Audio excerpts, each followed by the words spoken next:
Hello everyone, welcome to my our channel experience with math. কেমন আছো সকলে? আশা করছি সকলে খুব খুব ভালো আছে। তো চলো আজকের ক্লাস শুরু করা যাক। তো ফ্রেন্ড, আজকে আমরা ক্লাস 7-এর কোষে দেখি 2.1 নিয়ে আলোচনা করব।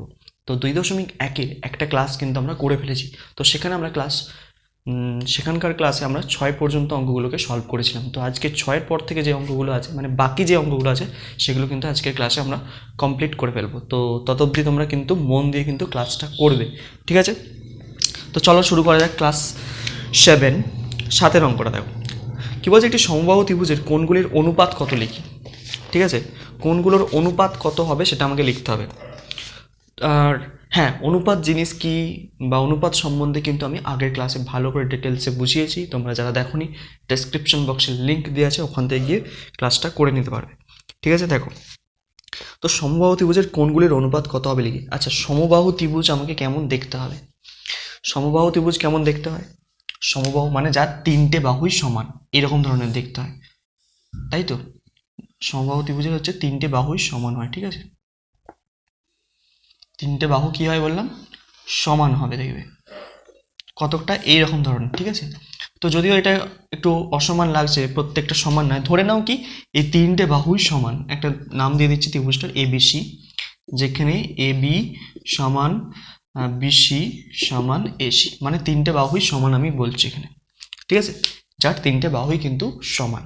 তো এই সমবাহু যে ত্রিভুজটা আছে, এর প্রত্যেকটা কোণের যে অনুপাত সেটা আমাকে বার করতে বলেছে। তো সমবাহু ত্রিভুজের প্রত্যেকটা কোণের পরিমাপ কত করে তোমরা জানো? প্রত্যেকটা, এই যে প্রত্যেকটা কোণ, এই কোণটা, এই কোণটা, এই কোণটা, প্রত্যেকটা হচ্ছে কি 60 ডিগ্রি করে হয়। এটাও 60 ডিগ্রি, এটাও 60 ডিগ্রি, আর এটাও 60 ডিগ্রি। তিনটে কোণই হচ্ছে 60 ডিগ্রি করে, ঠিক আছে? তাহলে দেখো 60 ডিগ্রি করে যদি হয়, তাহলে আমরা কি জানি, একটা ত্রিভুজের তিনটি কোণের সমষ্টি সবসময় কি 180 ডিগ্রির সঙ্গে সমান হয়। তাহলে তিনটি কোণের যদি 60 ডিগ্রি, এটা 60, এটা 60, 60, 120, আর 60, 180, ঠিক আছে, মিলে যাচ্ছে। তাহলে তাহলে প্রত্যেকটা কোণের হচ্ছে পরিমাপ কত, 60 ডিগ্রি করে হয় সমবাহু ত্রিভুজের ক্ষেত্রে, মনে থাকবে। তো তাহলে আমরা এই অঙ্কটা করে ফেলি। দেখো প্রত্যেকটা কোণের নাম আমরা দিতে শিখেছি নিশ্চয়ই, কীভাবে নাম দেবো একটু বলে দিচ্ছি। 7-এর অঙ্ক, প্রথমে দেখো এই কোণটার আমি নাম দেবো বি কোণটার, কোণ এ বি সি। এই কোণটা হচ্ছে কত, কোণ এ বি সি, টু দিলাম, এটা বি, এই কোণটা সি দেবে, এটা সি, এ সি বি, কোণ এ সি বি সমান, আচ্ছা এই কোণটা কত দেবে, C A B, C A B হলো। তো তিনটে কোণের অনুপাত আকারে লিখে ফেললাম। এবার কি করব, প্রত্যেকটা কোণের মাপকে বসিয়ে দেবো, 60 ডিগ্রি, 60 ডিগ্রি, 60 ডিগ্রি। আচ্ছা তাহলে কি কত দিয়ে ভাগ যায় প্রত্যেককে, দেখো প্রত্যেকটাই 60, তাহলে 60 দিয়ে আমি ভাগ করে দিচ্ছি, 60 × 60, 60 × 60, 60 × 60, তাহলে এই হয়ে গেল তোমাদের আনসার। তাহলে সমকোণী ত্রিভুজ, এই সমকোণী বলছি, সমবাহু ত্রিভুজের তিনটি কোণের যে অনুপাত সেটা কত পেয়ে গেলাম, 1:1:1, ঠিক আছে? বোঝা যাচ্ছে নিশ্চয়ই, দেখে নাও। এইভাবে কিন্তু তোমাদেরকে 7-এর অঙ্কটাকে সলভ করতে হবে, ঠিক আছে? এরপরে আসবো 8-এর অঙ্কটা, এরপর আসবো কত, 8-এর অঙ্কটা। ওকে, 8-এর অঙ্কটা কি বলছে, তো এখানে দেওয়া আছে পুলকবাবু ও মানিকবাবুর বয়সের অনুপাত দেওয়া আছে 7:9। তাহলে মানিকবাবুর বয়স যদি 72 বছর হয়, তো পুলকবাবুর বয়স কত হবে হিসাব করি। তো এই অঙ্কটা তোমাদের আমি কি দুটো পদ্ধতি দেখাবো, দুটো পদ্ধতি, যেটা সুবিধা মনে হবে সেটা তোমরা কিন্তু করবে, ঠিক আছে? চলো, তো আমি লিখছি পুলকবাবুর বয়স মানিকবাবুর বয়স, ঠিক আছে? পুলকবাবুর বয়স, পুলক বাবুর বয়স ইস্টু মানিকবাবুর বয়স, মানিক বাবুর বয়স, বাবুর কত বয়স, ঠিক আছে? তাতে অনুপাতটা কত দেওয়া আছে বলো, অনুপাতটা আমার দেওয়া আছে 7:9 দেওয়া আছে, 7:9 দেওয়া আছে। তো এটাকে আমরা কিভাবে লিখবো, এবার দেখো অনুপাত যদি এরকম অনুপাত আকারে থাকে, তাহলে আমরা এটাকে এটা বাই এটা, এটা বাই এটা এইভাবে লিখতে পারি। মানে এইরকম, পুলকবাবুর বয়স, পুলকবাবুর বয়স বাই মানিকবাবুর বয়স, অনুপাতের জন্য একটা বাই দিয়ে দেবো, মানিক বাবুর বয়স, মানিক বাবুর বয়স সমান কত, 7/9। তো প্রথমে হচ্ছে কি, আমরা যে পদ্ধতিটা দেখাচ্ছি সেখানে কোনো এক্স ফেক্স ধরে নয়, এক্স না ধরেই কিন্তু করা যায় অঙ্কটা। তো কিভাবে করবো দেখো, এখানে একটা অর দেবো। আচ্ছা, পুলকবাবুর বয়সটা কি জানতে চেয়েছে বলে, তাই তো, যে পুলকবাবুর বয়স কত। আচ্ছা, পুলকবাবুর বয়সটা লেখার দরকার নেই, মানিকবাবুর বয়স কত দেওয়া আছে দেখো, 72 বছর বোধ হয়, তাই তো, 72 বছর দেওয়া আছে। আর এখানে কত দিয়েছে, 7/9, এটা দেওয়া আছে, এটা দেওয়া আছে তো। তো এবার আমাকে বলো তোমরা যে কি, যে এইখানে 72টা আমি 9-এর সাথে কত গুণ করলে, এখানে 9-এর সঙ্গে কত গুণ করলে, 9-এর সাথে কত গুণ করলে এটা 72 হবে। সোজা বলতে পারবে 8×9 = 72 হয়, কারণ 8 গুণ করলে এখানে তবে 72 হবে। তাহলে যেহেতু এইখানে 8 গুণ করবো, উপরেও কি করে দেবো, একটা 8 গুণ করে দেবো, ঠিক আছে। তাহলে দেখো 8×9 = 72, এখানে তাহলে 27টে কত হয়ে গেল, 56 বছর। তাহলে পুলকবাবুর বয়স বেরিয়ে গেল কত, 56 বছর, ঠিক আছে। তাহলে পুলকবাবুর বয়স, পুলক বাবুর বয়স কত, সমান 56 বছর। এইভাবে হতে পারে। আর একটা পদ্ধতি এই সাইডটা দেখাচ্ছি, দ্বিতীয় পদ্ধতিটা। তৃতীয়তর পদ্ধতি কীভাবে করব, খুব সোজা। এখানে কি করব, এক্স ধরে নিই, ধরবো যেহেতু পুলকবাবুর বয়সটা আমি জানি না, সেহেতু কি করব, যে ধরে নেবো যে পুলকবাবুর বয়স এক্স বছর। তো এখানে লিখবে ধরি পুলকবাবুর বয়স, পুলক বাবুর বয়স সমান এক্স বছর, ঠিক আছে, ধরে নিলাম। এবার কি করব, এই এই জায়গাটা কিন্তু তোমাদেরকে লিখতে হবে এই পর্যন্ত, ঠিক আছে। প্রথমে এটা ধরে নেবে, তারপরে এটা লিখবে, তারপরে এটা লিখবে, এই পর্যন্ত আসতে হবে তোমাকে। তাহলে পুলক বাবুর বয়স বাই পুলক বাবুর বয়স বাই কি লিখবো, মানিক বাবুর বয়স, মানিক বাবুর বয়স, তাই তো, সমান কত, 7:9 বা 7/9 লিখে ফেললাম, তাই তো। এবার দেখো পুলকবাবুর বয়স কত ধরেছি, এক্স ধরেছি, দেখো এখানে এক্স ধরেছি, তাহলে বসাও এক্স। আর নিচে কত, মানিকবাবুর বয়স কত, মানিকবাবুর বয়স হচ্ছে আমরা জানি 72 বছর, 72 বছর, এখানে 7/9। তো এই ধরনের যখন এসে গেল, এটা একটা সমীকরণ আকারে তৈরি হয়ে গেল। তো সমীকরণকে আমাকে সমাধান করতে হবে, তো নিয়ম কি, আমাকে কোণাকুণি গুণ করতে হবে এইভাবে। এরকম ধরনের থাকলে ভগ্নাংশ আকারে এলেই আমাদের কোণাকুণি গুণ করতে হবে। 9-এর সঙ্গে এক্স গুণ করলে কত হবে, 9x হবে, সমান 72 আর 7 কি করব, গুণ করব, 72 গুণ 7, এটা গুণ আকারই রাখবে কারণ কাটাকুটি করতে সুবিধা হবে। আচ্ছা, 9-এর সঙ্গে এক্স এর সম্পর্ক কি বলতো, 9-এর সঙ্গে এক্স এর সম্পর্ক কি, 9 আর এক্স কি আকারে আছে, গুণ আকারে আছে, তাহলে এক্স সমান 9 দিকে গেলে কি হয়ে যাবে, ভাগ হয়ে যাবে, 72 গুণ 7, নিচে কত হয়ে যাচ্ছে 9, ঠিক আছে, বোঝা গেল। এবার যদি কাটাকুটি করি 9 দিয়ে, 9 8 72, 27টা দেখো 56ই বেরোলো, দেখো কি উত্তর এলো কিন্তু, ঠিক আছে। এবার তোমাদের যেটা মনে হবে যে সোজা, যে পদ্ধতিটা, যে স্টেপটা মনে হবে সোজা, সেটাই কিন্তু তোমরা করবে। দেখে নাও, এইখানটা আমি সমাধান করেছি, ঠিক আছে, দেখে নাও। এইভাবে কিন্তু তোমরা অনায়াসে অঙ্কগুলোকে সলভ করতে পারবে, যে কোনো দুটো পদ্ধতির মধ্যে যেটা সুবিধা মনে হবে সেই অঙ্কটাই কিন্তু তোমরা করবে, ঠিক আছে। চলো মোছা যাক।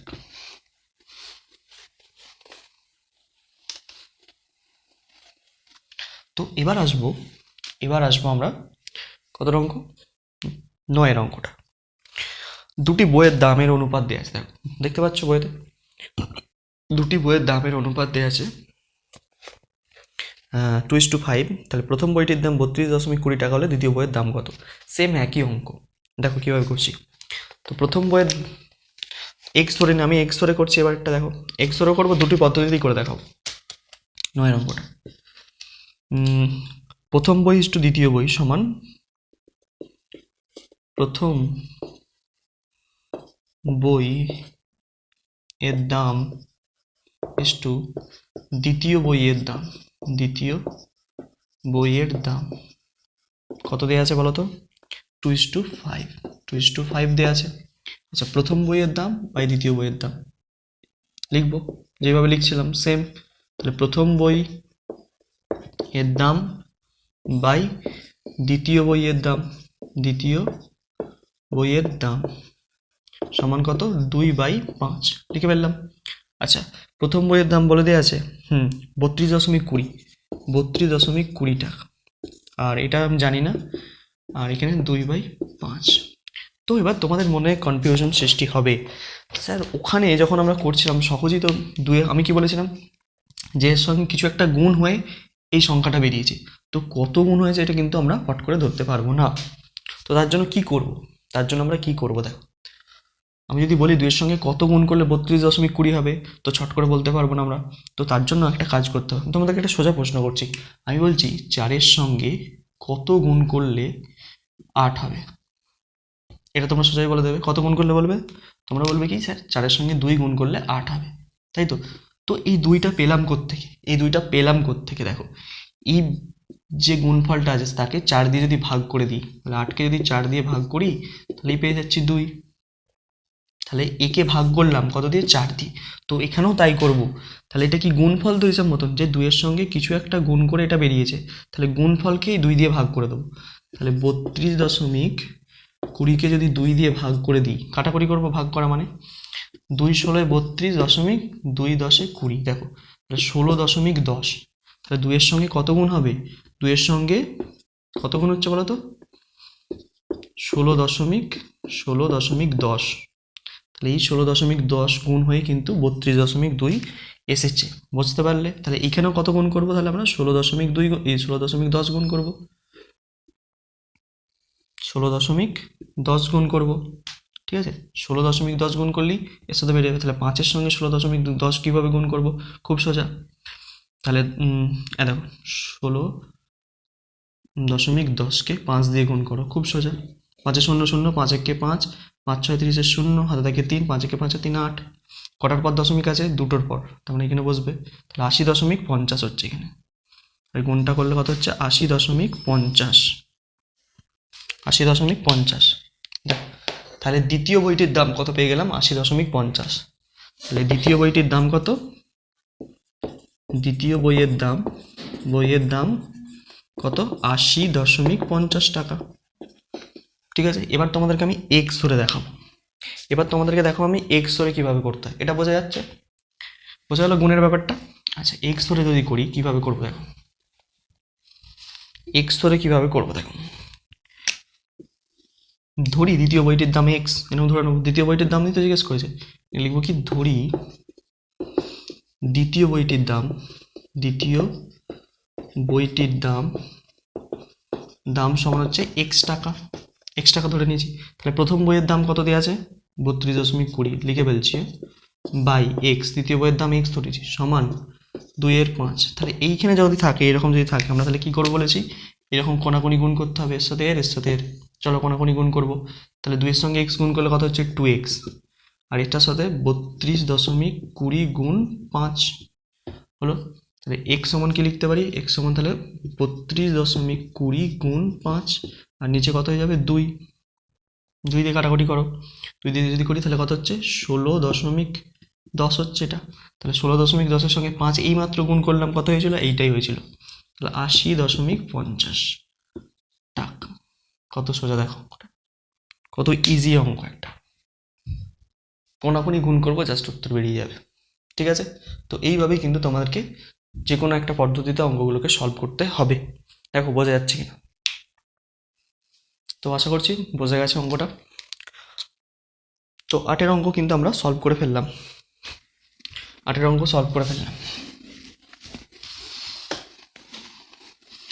এবার আসবো আমরা 9-এর অঙ্কে। 9-এর অঙ্ক কি বলছে, 9-এর অঙ্ক বলছে, 9-এর অঙ্ক হয়েছে, আচ্ছা 10-এরটা হবে, তাই তো। তো বৃত্তের পরিধি এবং ব্যাসের অনুপাত দেওয়া আছে এত, তো বৃত্তের ব্যাসের দৈর্ঘ্য দেওয়া আছে, তাহলে সেই বৃত্তের পরিধি কত হবে হিসাব করি। খুব সোজা অঙ্ক, এই একইভাবে করতে হবে, দেখিয়ে দিচ্ছি দেখো। এটা আমি কিন্তু এটা এক্স ধরে করে দেখাচ্ছি, ঠিক আছে। তোমরা আরেকটা পদ্ধতি বাড়িতে নিজেরা করে নেবে, আমি আর দুটো পদ্ধতি দেখাচ্ছি না। তাহলে হচ্ছে বৃত্তের পরিধি, এরকম লিখবে যে কি, বৃত্তের পরিধি ইস টু বৃত্তের ব্যাস, তাই তো। বৃত্তের পরিধি ইন্টু বৃত্তের ব্যাস কত দেওয়া আছে, আচ্ছা সমান দেওয়া আছে 22 সমানুপাত, এই অনুপাত দেওয়া আছে 7, 22:7, তাই তো। তো তাহলে এটা আমরা এইভাবে লিখতে পারি যে বৃত্তের পরিধি বাই বৃত্তের ব্যাস সমান কত, 22/7 হলো। কিন্তু এখানে একটা ভালো করে দেখো, এখানে হচ্ছে বৃত্তের ব্যাসের দৈর্ঘ্য দিয়েছে 2 মিটার 1 ডেসিমিটার, বৃত্তের পরিধি জানি না, বৃত্তের ব্যাসটা কত দিয়েছে, 2 মিটার 2 মিটার হতে গেল 1 ডেসিমিটার। এই দেখো এইখানে আমি 2 মিটার 1 ডেসিমিটারটাকে চেঞ্জ করতে হবে। কিসে চেঞ্জ করতে হবে? এই মিটারটাকে ডেসিমিটারে নিয়ে যেতে হবে, কারণ দুটো একক আলাদা আলাদা হয়ে যাচ্ছে। তো আমরা কি করবো, বড় একক থেকে ছোট এককে চলে যাবো। তাহলে 2 গুণ 1 ডেসিমিটার মানে 2 গুণ নয়, সরি, 2 মিটার যেমন আছে রইল যোগ। আচ্ছা আচ্ছা আচ্ছা, 2 মিটারকে আমাকে নিয়ে যেতে হবে ডেসিমিটারে। তাহলে 2 মিটারকে আমি ডেসিমিটারে যদি নিয়ে যেতে যাই, আমাকে কত দিয়ে গুণ করতে হবে বলতো? 10 দিয়ে। মিটারের পরই ডেসিমিটার আছে, মানে এক ঘর এগোচ্ছে সামনের দিকে, তাহলে 10 দিয়ে গুণ করতে হবে 2 এর সঙ্গে। 10 গুণ করলাম, মিটারটা ডেসিমিটারে চলে গেল, প্রায় 1 যেমন আছে যোগ হয়ে যাবে, এত ডেসিমিটার। তাহলে 2 10 কত হচ্ছে? 20 যোগ 1 মানে হচ্ছে 21 ডেসিমিটার বেরোচ্ছে। তাহলে এখানে 2 মিটার 1 ডেসিমিটারের জায়গায় কত লিখবো? 21 ডেসিমিটার। হলো 21 ডেসিমিটার। আচ্ছা, তাহলে এখানে 22/7। তো অজানা জায়গা আমি এক্স ধরে নিচ্ছি। এখানে ধরে নেবে যে ধরি বৃত্তের পরিধি, তাই তো? বৃত্তের পরিধিটাই জানতে চাইছে। তো বৃত্তের পরিধি সমান হচ্ছে এক্স, হয়ে গেল। বা এইভাবেও করতে পারতো যে 7-এর সাথে কত গুণ করলে 21 হয়, 3 গুণ করলে। তাহলে এখানে 3 গুণ করে দিতে, তাহলে এটা কত বেরিয়ে যেত তোমার? 66 বেরিয়ে যেত। এইভাবে করতেও পারো, অথবা এক্স ধরেও করতে পারো। এক্স ধরে কীভাবে করবে? খুব সহজে এখানে এক্স বসাও। তাহলে 7x হচ্ছে, তাহলে এই দুটো 21 গুণ 22 হচ্ছে। তাহলে এক্স সমান তাহলে কত লিখতে পারি? 21 গুণ 22/7, 7 3 21, তাহলে 3 2 66 হচ্ছে। ঠিক আছে, এইভাবেও করতে পারো। তাহলে 66 ডেসিমিটার, 66 ডেসিমিটার। তাহলে উত্তরে কি হবে? 6 মিটার 6 ডেসিমিটার, এটাই দাঁড়াচ্ছে। বলবে স্যার এটা কি করে করলেন 6 মিটার 6 ডেসিমিটার? দেখো, আমরা মিটার থেকে যখন ডেসিমিটারে যাই, মিটার থেকে যখন ডেসিমিটারে যাচ্ছি, তখন কি করলাম? এখানে দেখো 10 দিয়ে গুণ করেছি। তাহলে আবার যদি ডেসিমিটার থেকে আবার যদি মিটারে আসি, তাহলে কি করবো? 10 দিয়ে ভাগ করবো। তাহলে 10 দিয়ে ভাগ করলে এটাই হবে 6 মিটার 6 ডেসিমিটার। বোঝা গেছে? এইভাবে কিন্তু অঙ্কটাকে তোমাদের সলভ করতে হবে। দেখো, বোঝা যাচ্ছে না? যদি কোনো জায়গায় বুঝতে অসুবিধা হয়ে থাকে, তো অবশ্যই তোমরা কমেন্ট করে জানতে পারো। ঠিক আছে তো? ঠিক আছে, দেখে নাও। ঠিক আছে, তো তাহলে আমরা করে ফেললাম 10-এর অঙ্কটা। এবার আসবো 11টায় আসবো। চলো,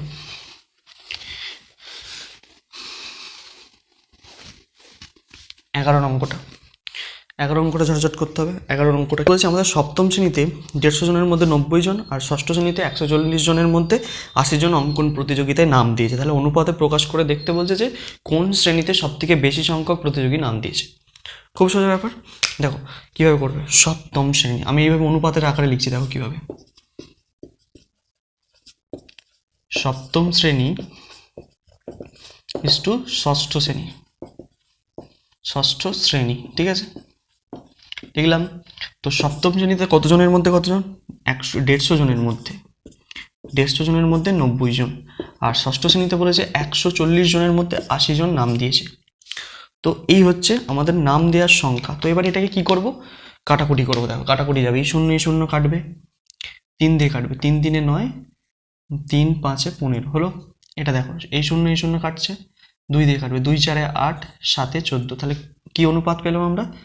3-এর 5 ইস টু 4-এর 7। এই যে অনুপাতগুলো পেলাম, এইগুলো তো দেখে আমরা বুঝতে পারছি না যে কোনটা বেশি কোনটা কম। এই অনুপাতগুলো দেখে তো দেখো আমরা বুঝতে পারবো না যে 3-এর 5 বড় না 4-এর 7 বড়। তার জন্য কি আমরা জানি যে ভগ্নাংশের যে অনুপাতগুলোকে, এই ভগ্নাংশগুলো কোনটা ছোট আর কোনটা বড় সেটা চেক করব কিভাবে। দেখো দেখিয়ে দিচ্ছি। প্রথমে দেখো 3-এর 5 এদিকে লিখলাম, আর নিচে লিখলাম কত? 4-এর 7। তো কোনটা বড় চেক করব? খুব সোজা, খুব সোজা। দেখো এইভাবে গুণ দেবে দুজনকে। আমাকে কি করতে হবে? নিচের হরগুলোকে, মানে দুটো ভগ্নাংশেরই হরগুলোকে সমান করতে হবে। তার জন্য কি করব? এর হর দিয়ে এর উপর নিচে গুণ করে দেবো। এর হর কত আছে? 7, 7 দিয়ে উপর নিচে গুণ করে দেবো। আর এর হর কত আছে? 5, এর 5, এর নিচে কত আছে? 5, 5 দিয়ে উপর নিচে এর গুণ করে দেবো। খুব সোজা। এবার গুণ করে দেখো, 3 7 21, আর নিচে কত হচ্ছে? 5 7 35। এখানে কত হচ্ছে? 5 4 20, আর নিচে 3 5 7 এই 5 7 35। দেখো দুজনের হর সমান হয়ে গেছে। ঠিক আছে, দুটো ভগ্নাংশের হর সমান হয়েছে। এবার হর সমান হওয়ার পর দেখবে যে যার লব সব থেকে বড় সেটাই হবে সব থেকে বড়। তাহলে কার লব বড়? এই দেখো এইটার বড়, তার মানে কার থেকে এসছে? 3/5 থেকে এসছে। তাহলে 3/5 গ্রেটার দেন আমি কত লিখতে পারি? 4/7। তাহলে 3/5 হচ্ছে সব থেকে বড়। তাহলে 3/5টা হচ্ছে কার ভগ্নাংশ? কোন শ্রেণীর ভগ্নাংশ ছিল? সপ্তম শ্রেণী। তাহলে সপ্তম শ্রেণীতে হচ্ছে বেশি সংখ্যক প্রতিযোগিতার নাম দিয়েছে। তাহলে উত্তর হবে কি? সপ্তম শ্রেণী। উত্তর তোমার সপ্তম শ্রেণী। বোঝা গেল? তাহলে সপ্তম শ্রেণী হচ্ছে তোমার আনসার। এইভাবে কিন্তু অঙ্কটাকে সলভ করতে হবে তোমাদেরকে। দেখে নাও, খুব সোজা আছে অঙ্কটা। ওকে, চলো এবার আসবো লাস্ট অঙ্ক আজকে, 12 অঙ্কটা। 12 অঙ্কটা কিভাবে সলভ করি দেখো। 12 অঙ্কটাকে সলভ কিভাবে করবো আমরা দেখো। 12 অঙ্কটা কি কি বলে দিয়েছে আগে দেখো। 12 অঙ্কটা দুটি সংখ্যার অনুপাত 5:7, তাদের গসাগু 13। তো দুটি সংখ্যার অনুপাত দেওয়া আছে, দুটি সংখ্যার অনুপাত কত দেওয়া আছে? অনুপাত তোমাদেরকে দেওয়া আছে 5:7, তাই তো। আর দুটি সংখ্যার তাদের গসাগু কত দেওয়া আছে? গসাগু বলে দিয়েছে 13। তো এই রকম ধরনের অঙ্ক কিভাবে করব দেখো। তাহলে একটি সংখ্যা হবে কিচ্ছু নয়, দেখো একটি সংখ্যা কিভাবে বার করে বলো তো? এই প্রথমটার সঙ্গে এই গসাগুটার গুণ করে দেবো, তাহলেই কিন্তু বেরিয়ে যাবে। 13 গুণ 5, 5 কত? 65। তাহলে একটি সংখ্যা 65। তাহলে অপর সংখ্যা কত হবে? অপর সংখ্যা হবে কি? আমি বলছি গসাগুর সঙ্গে পরবর্তী যে অনুপাতের সংখ্যাটা আছে 7। তাহলে 7 13 91, 3 7 21, 7 1 7 9 91। তাহলে দুটো উত্তর পেয়ে গেলাম, একটি সংখ্যা 65, অপর সংখ্যা 91। তো এইভাবেই কিন্তু অঙ্কগুলোকে সলভ করতে হবে। আশা করছি বুঝতে পারছো। তো আমাদের কিন্তু কোষে দেখি 2.1 কমপ্লিট হয়ে গেল। তো নেক্সট ক্লাসে আমরা কিন্তু 2.2 নিয়ে আলোচনা করব। তো তত অবধি তোমরা মন দিয়ে পড়তে থাকো। All the very best.